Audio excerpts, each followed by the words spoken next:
Okay, the split squat is a great exercise because in essence, you're killing two birds with one stone. You're strengthening the front leg while stretching the back leg, okay? So the initial setup is get into a staggered stance, front foot slightly rotated out, chest up nice and high.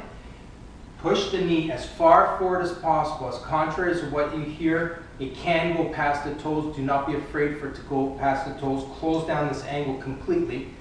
Keep your chest up, lean back as you go forward, and then come back up to the initial position. So you're going forward and down, and then back up to the initial position, okay?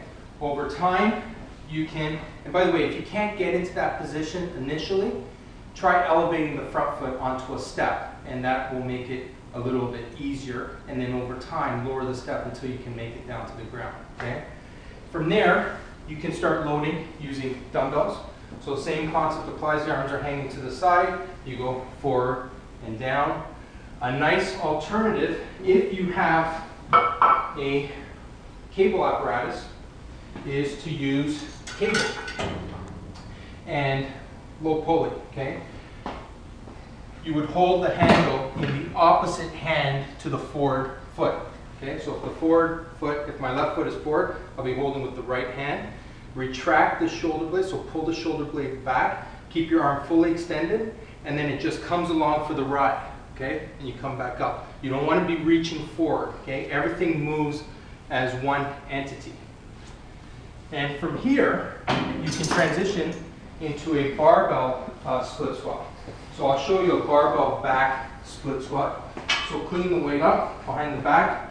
Same principle applies. Now, of course, it's going to raise the center of mass. So it makes balance a little more challenging, and it'll transition more of the load onto the anterior chain. And then from here now, you can go from a stationary lunge, which is what we term a split squat, into a dynamic lunge. So you would lunge forward, absorb, and then explode back up to the initial position. Forward and explode back up. How far should you go out? Technically, it's about 60% of your body height. But if you don't go far enough, if you only go this far, it's going to cause you to lean forward, your heel's going to raise, and then again, if you go too far, you won't have enough leverage to get back up. So a comfortable distance will suffice, and then explode back up to the original position.